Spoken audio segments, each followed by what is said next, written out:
Hola querida familia cristiana, le mandamos un abrazo cariñoso de parte mía, de Carolina, de Matías, a cada uno de ustedes. Un abrazo virtual en estos tiempos muy especiales de hacer iglesia. Y siempre es una bendición estar cada domingo congregados virtualmente y esperando que el Espíritu Santo nos hable a través de este tiempo breve de contacto que tenemos por esta vía. Hoy quiero hablarles acerca de la soledad, cómo enfrentar la soledad.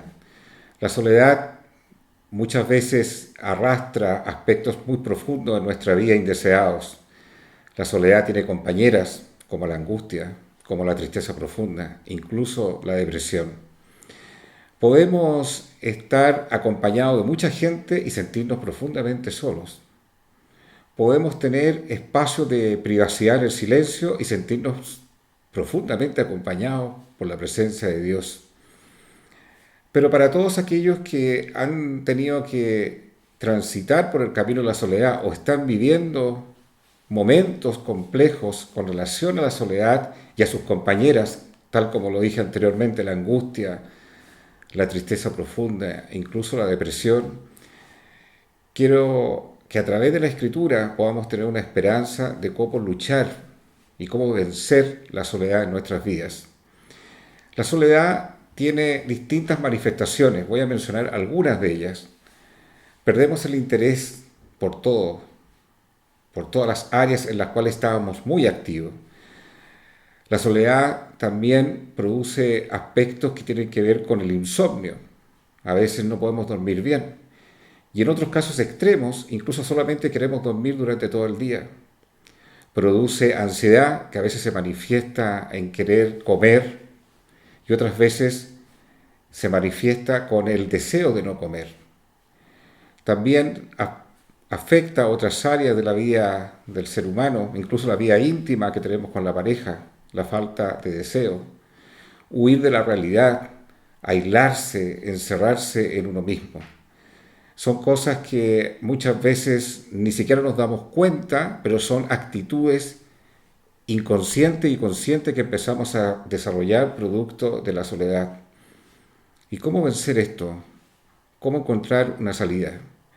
Lo primero quiero leer un pasaje de la Escritura con relación a la soledad y que parte en Génesis capítulo 2 del versículo 18 cuando dice, no es bueno que el hombre esté solo. Cuando Dios diseñó al hombre, cuando lo creó para ser un ser social y relacional. No lo creó simplemente para tener una vida solitaria, sino para tener una compañera o un compañero a tu lado. Por eso dice, no es bueno que el hombre esté solo. Y en Génesis capítulo 2 lo declara contundentemente. Pero todos experimentamos en nuestras vidas sentimientos de soledad. El rey David experimentó la soledad en momentos muy determinados y muy claves en su vida. Se plasma en Salmo 142, versículo 4, este pasaje. Mírelo bien. Mira a mi derecha y ve, nadie me tiende la mano. No tengo dónde refugiarme. Por mí nadie se preocupa. Una declaración tremenda de David. Y estaba rodeado en esa circunstancia por 400 hombres en medio de una cueva y él se sentía inmensamente solo. Por eso digo que no necesariamente el estar rodeado de gente implica no sentirse solo. Quizás incluso en un matrimonio en que están todo el día conviviendo, ella o él se puede sentir inmensamente solo. La soledad también la vivió Jesús. Le voy a leer dos pasajes. Mateo capítulo 26, versículo 38. Es tal la angustia que me invade que me siento morir, les dijo. Ese era un momento que estaba al final de sus vidas y declara esa profunda soledad, esa profunda angustia en un momento de crisis que estaba viviendo nuestro Señor Jesucristo.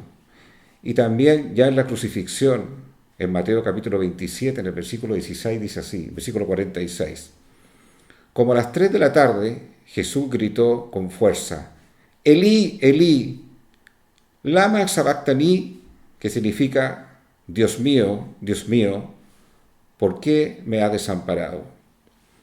La soledad produce precisamente eso, el desamparo, la angustia, la tristeza profunda, la oscuridad, la depresión. Es como estar encerrado y no sentirnos libres a pesar de que vemos libertad alrededor nuestro en muchas otras personas y en los espacios donde estamos, pero nos sentimos dentro de una cárcel en la cual no podemos experimentar esa libertad. Lo que nos produce más bien la soledad es el deseo de no vivir, la desesperanza, la desolación, el pesimismo, la negación, la oscuridad que solamente vemos que nos arrastra día a día y que trae consecuencias psicológicas, trae consecuencias físicas en nuestra vida.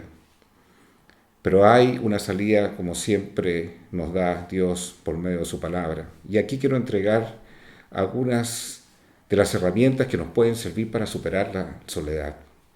Lo primero es la palabra, que es la Biblia. La palabra, su palabra, es una herramienta poderosa para vencer la soledad.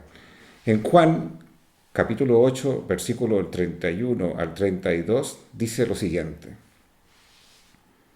Si se mantienen fieles a mis enseñanzas, serán realmente mis discípulos y conocerán la verdad y la verdad los hará libres. Si hay algo que produce la soledad, es sentirnos no libres, como lo decía anteriormente, como estar en una jaula y no ser libre. Y eso es porque los pensamientos que gobiernan nuestra mente son de cautividad, son de pesimismo, son de oscuridad, son de sin salida. Pero la palabra, que es la Biblia, es la que nos produce esa libertad. Pero si no escudriñamos la palabra, si no leemos la palabra, lo que empezamos a escuchar son otras voces en nuestra mente y que nos engañan en esa celda de oscuridad, de soledad que estamos viviendo. Por eso, ¿cómo podemos ser libres de esta jaula, por decirlo de esta forma, de la soledad? Dice la Escritura, si permaneciereis en mi palabra, seréis verdaderamente mis discípulos. Y la verdad que está en su palabra, la verdad que es Jesucristo, te hará libre. Esa palabra es la que produce libertad. Al leer la Biblia encontramos tanta sabiduría en distintos ámbitos de dirección para nuestra vida que nos produce libertad y no nos produce todo el engaño de pensamientos que muchas veces nos atrapan en medio de la depresión, de la angustia, cuando estamos atrapados en la jaula de la soledad. Por eso es importante leer y escudriñar, y es una exhortación que permanentemente nos hace la Escritura a cada palabra que está en la Biblia, que podamos estudiarla profundamente día tras día.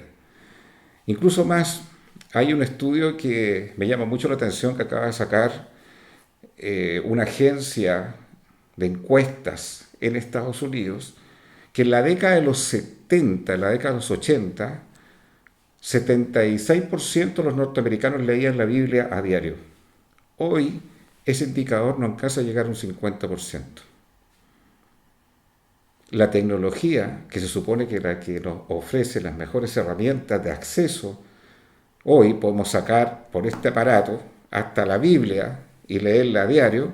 Sin embargo, el estudio demuestra que solamente un 50%, no alcanza a llegar a un 50% de los norteamericanos que no leen la Biblia.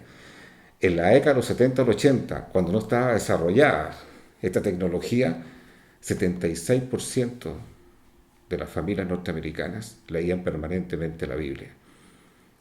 Si nosotros queremos ser discípulos de Cristo y queremos imitar el ejemplo de Jesús y caminar por sus pasos, la Biblia y permanecer en ella, escudriñarla y estudiarla a diario, nos va a dar libertad, sabiduría en cada decisión que tomamos alrededor nuestro.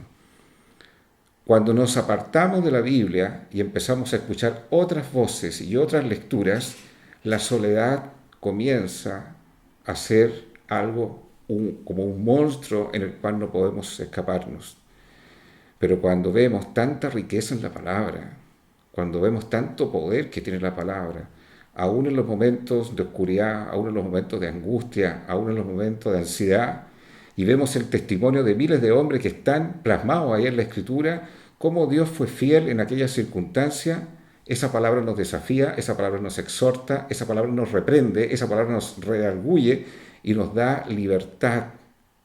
¿Cuánta riqueza de la palabra hay que nos produce esperanza, que nos produce fe, que nos produce ánimo, que nos produce aliento? Mientras más nos alejemos de la palabra, mientras menos leamos la Escritura, es muy probable que la soledad esté mucho más presente, la angustia esté mucho más presente, la ansiedad esté mucho más presente, incluso en algunos casos la depresión. Pero mientras más nos cobijamos en la palabra, mientras más la escudriñamos, mientras más la estudiamos, mientras más permanecemos en ella a diario como discípulos del Señor, vamos a encontrar que en esa palabra, en su verdad, en la Biblia, encontramos fe, encontramos esperanza, encontramos salida, encontramos fortaleza, encontramos ánimo, encontramos aliento y que nos permite salir de esta jaula de la soledad. Permanecer en su palabra, estudiarla y obedecerla es una buena herramienta para empezar a enfrentar esta soledad que tenemos por delante.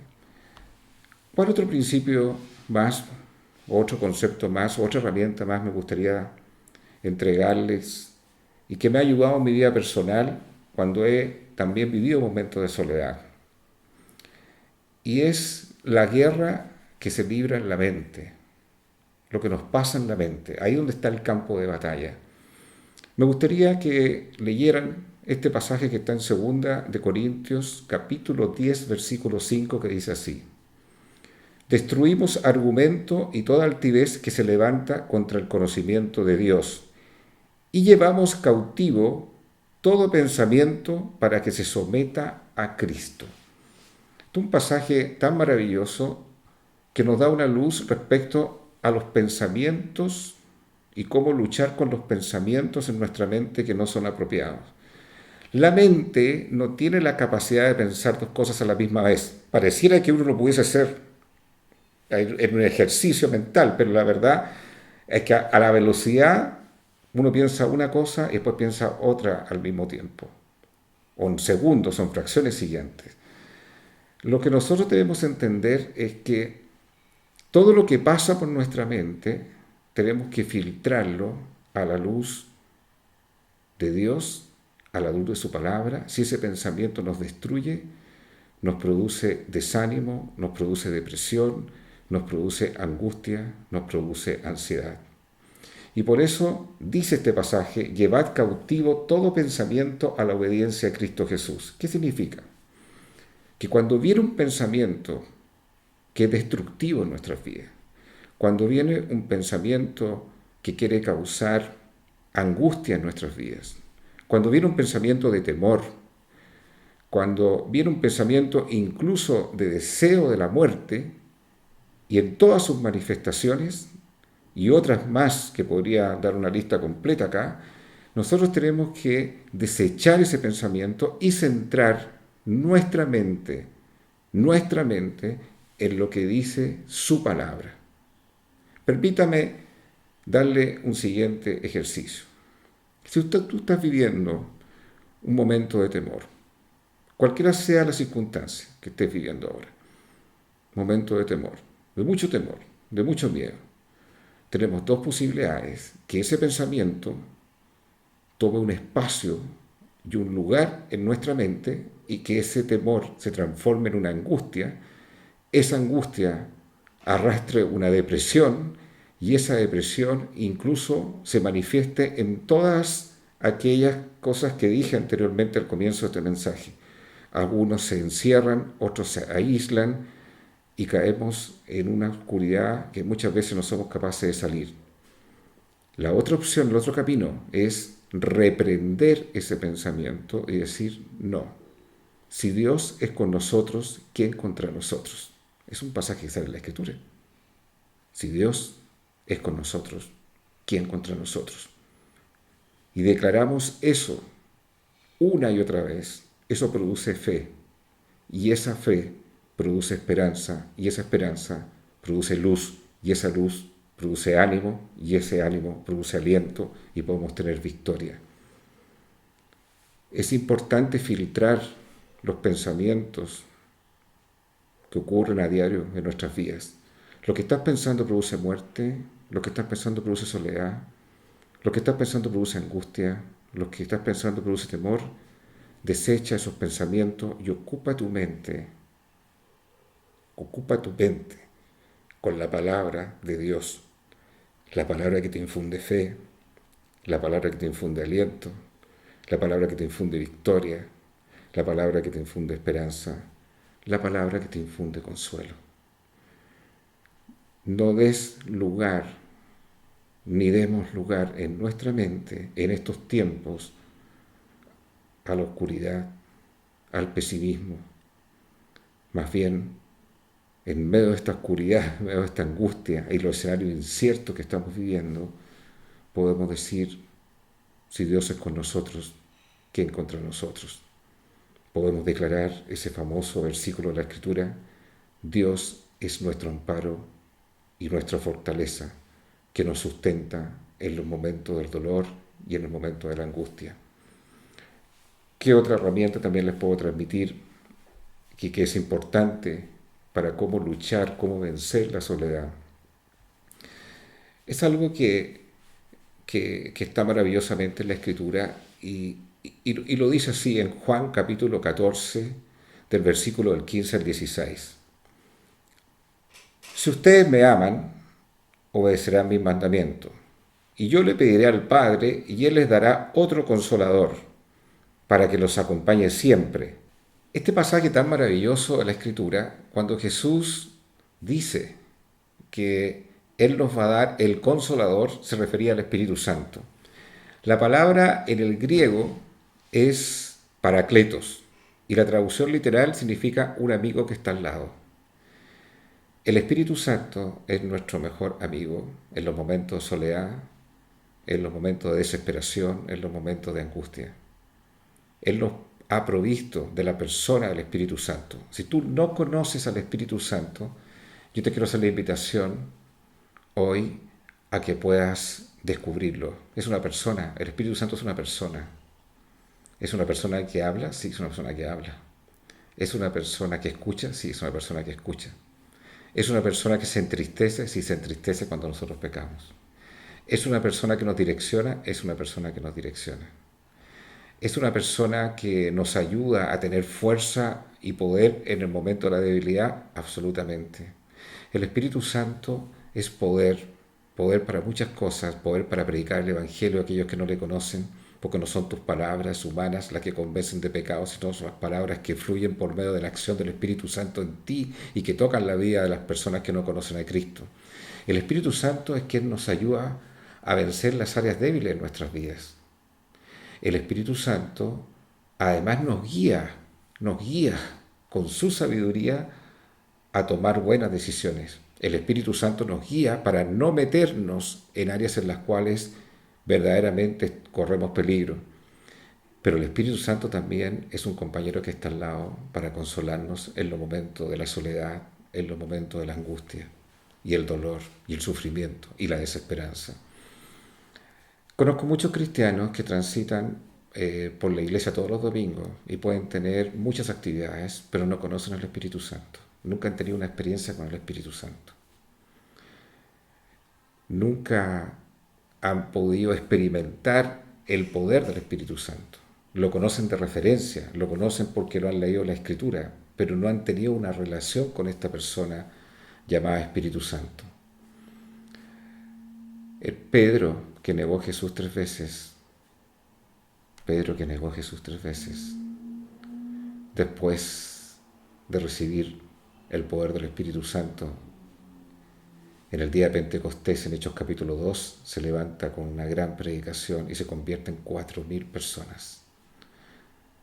El Pedro que negó a Jesús se levanta con un tremendo mensaje y se convierte en 4.000 personas. Este Pedro fue un mártir Yo no merezco morir como Jesús murió, murió crucificado al revés, con la cabeza hacia abajo. ¿Qué pasó con este Pedro que negó a Jesús?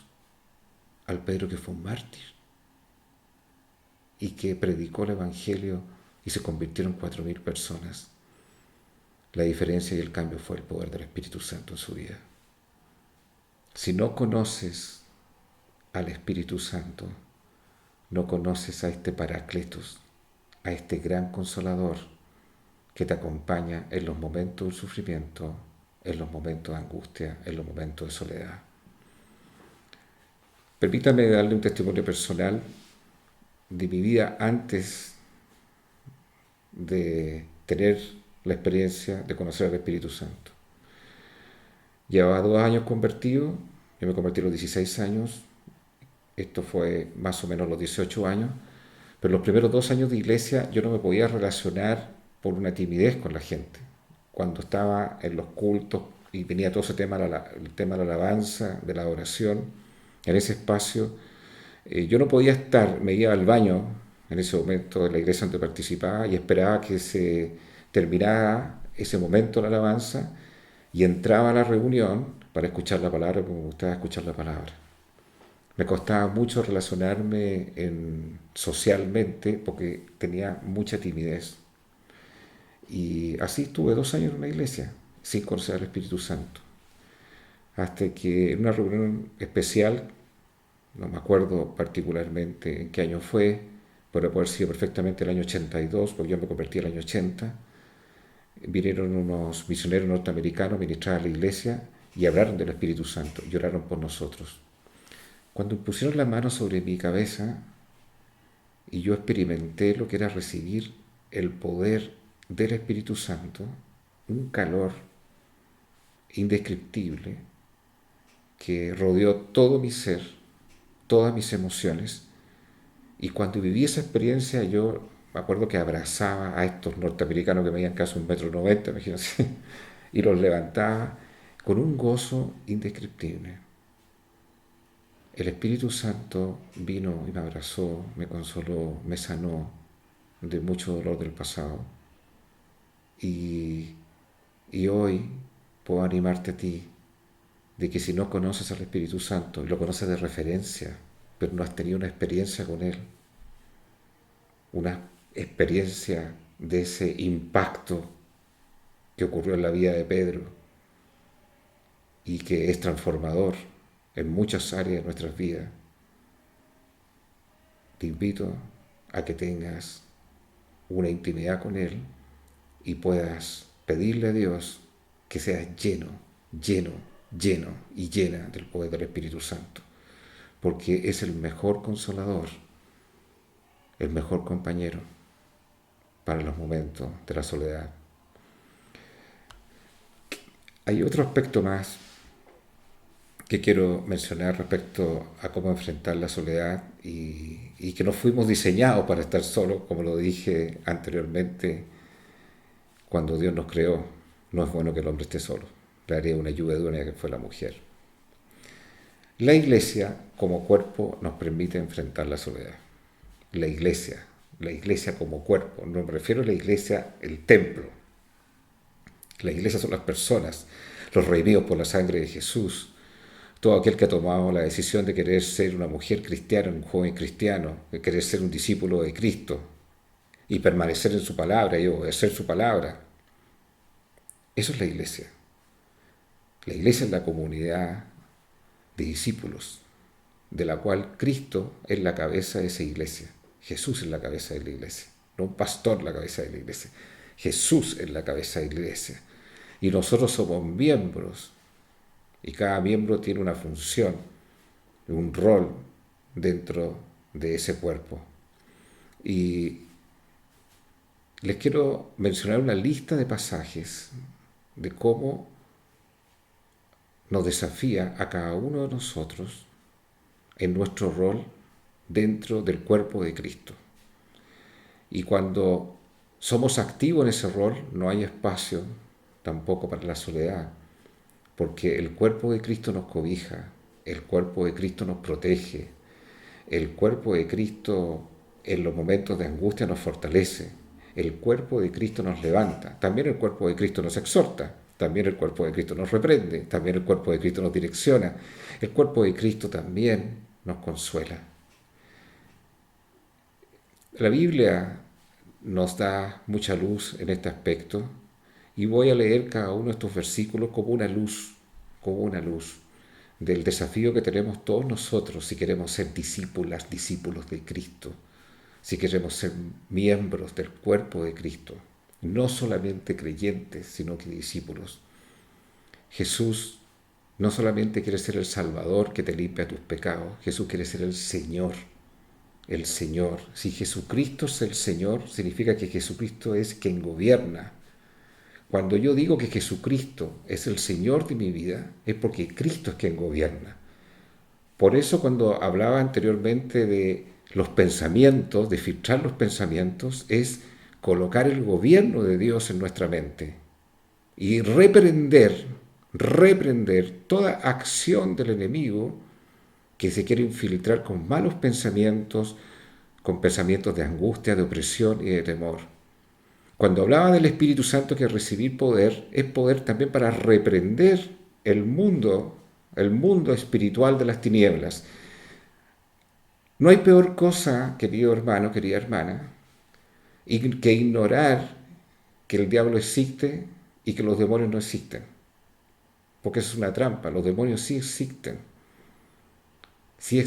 y sí ejercen un efecto en la vida de un creyente también, si le damos espacio. ¿Hay espíritu de soledad? Sí, hay espíritu de soledad. ¿Hay espíritu de depresión? Sí, hay espíritu de depresión. ¿Hay espíritu de suicidio? Sí, hay espíritu de suicidio. ¿Hay espíritu de muerte? Hay espíritu de muerte. Por algo la Escritura nos dice que nuestra lucha no es contra carne ni sangre, no es contra la parte física. Dice que nuestra lucha es contra huestes espirituales de maldad. Estamos en un ambiente espiritual, estamos en un ambiente donde sí existen los demonios y sí existen los espíritus. Y lo que nos quieren hacer creer que eso no existe es la peor trampa que el enemigo nos puede dar por delante, ignorando esas maquinaciones.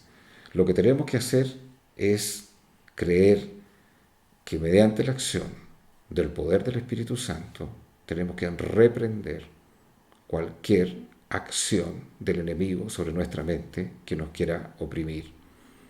Y por eso es importante entender que Jesucristo tiene que ser el Señor, no solamente el Salvador que nos limpia de nuestros pecados, que vino a hacer su obra misericordiosa de su amor inagotable en la cruz del Calvario, y que la sangre derramada por Jesucristo en la cruz del Calvario es la que nos limpia de todo pecado, y que no quedó colgado en una cruz, sino que resucitó al tercer día y es un Cristo vivo, un Cristo presente y un Cristo que reina.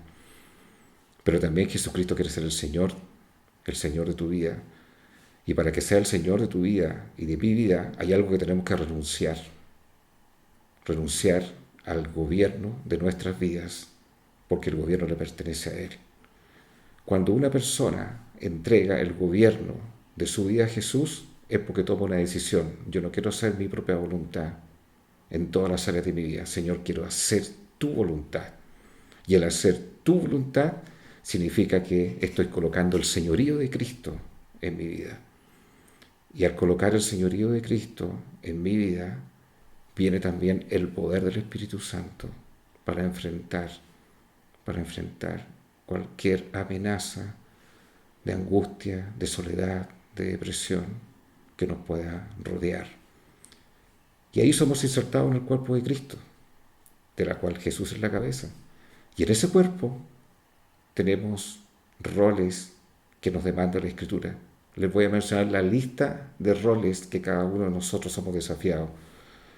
Y están en distintos pasajes. Esta es la lista, mire. Marcos 9:50. Estén en paz los unos con los otros. Juan 13:34. Ámense los unos con los otros. Romanos 12:10. Sean afectuosos los unos con los otros con amor fraternal. Romanos 12:10, en otra parte del mismo versículo, con honra, dándose preferencia unos a otros. Romanos 12:16, tengan el mismo sentir unos con otros. Romanos 14:13, no nos juzguemos los unos a los otros. Romanos 15:17, acéptense los unos a los otros, como también Cristo nos aceptó para gloria de Dios. Romanos 15:14, amonestarse los unos a los otros, que significa corregirse. Romanos 16:16, salúdense a los otros, los unos a los otros, con un beso santo. En una versión dice ósculo santo, eso significa con un beso santo. Eso habla del amor fraternal. Primera de Corintios, capítulo 12, versículo 25. Tengan el mismo cuidado unos por otros. Después, en otros pasajes dice, sírvanse por amor los unos a los otros. En Gálatas capítulo 6, versículo 2 dice, lleven las cargas de los otros y cumplan así la ley de Cristo. En unas otras versiones dice, llevaos las cargas los unos a los otros. En Efesios capítulo 4, versículo 2 dice, que vivan con toda humildad y mansedumbre, con paciencia, soportándose unos a otros en amor. En Efesios 4:32 dice, sean más bien amables unos con otros, misericordiosos. En Colosenses capítulo 3, versículo 13 dice, perdonándose unos a otros. En Hebreos capítulo 3, versículo 13 dice, exhórtense los unos a los otros cada día. Santiago capítulo 4, versículo 11 dice, no hablen mal los unos de los otros. Santiago capítulo 5, versículo 9 dice, no se quejen unos contra otros. Santiago capítulo 5, versículo 16, confiesen sus pecados unos con otros. Santiago capítulo 5, versículo 16, la otra parte del versículo, oren unos por otros.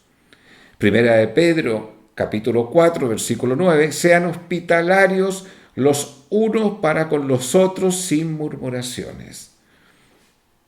Gran desafío para todos, de vivir así la vida de iglesia.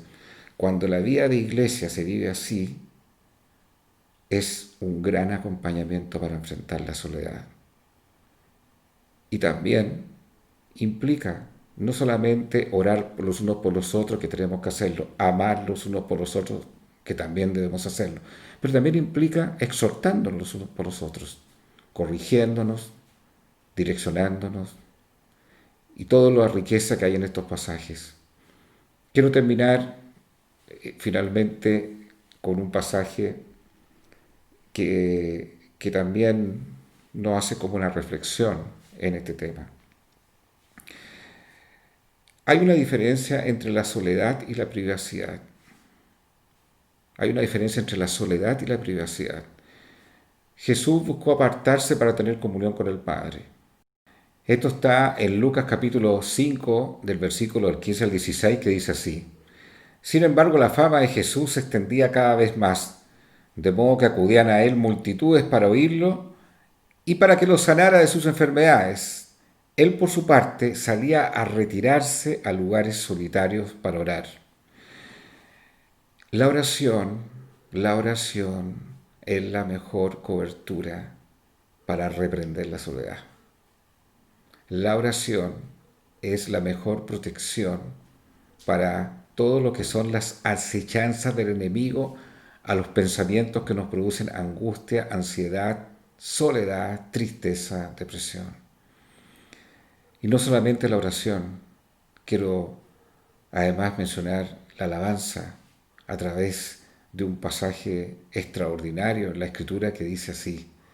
Está en Efesios capítulo 5, del versículo del 18 al 19.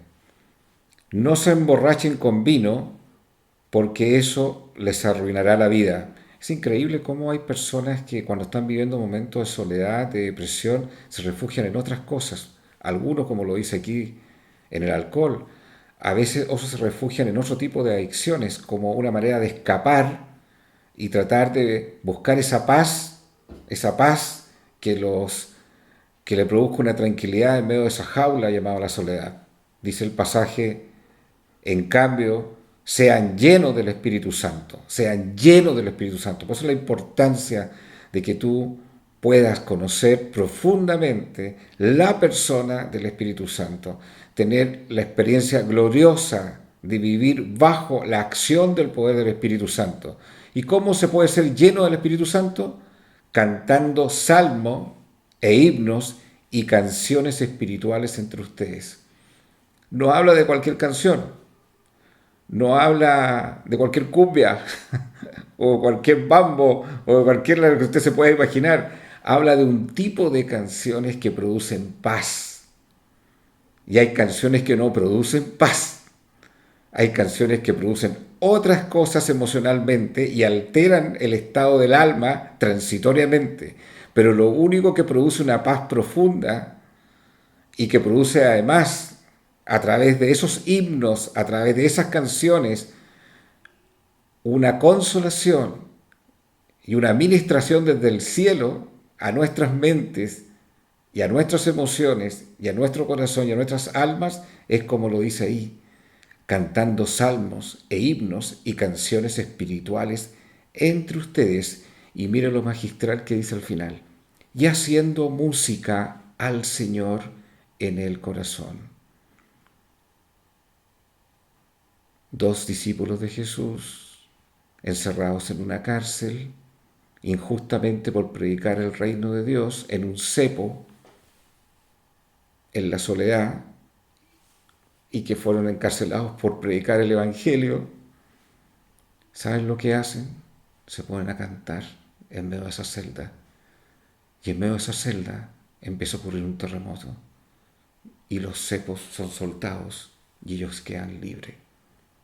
Lo mismo pasa cuando alabamos a Dios y cantamos a Él con salmos, con alabanza. Algo ocurre en nuestra mente y en nuestros pensamientos. La soledad se transforma en el consuelo del Espíritu Santo, ministrando paz a tu vida. Que Dios traiga revelación de esta palabra.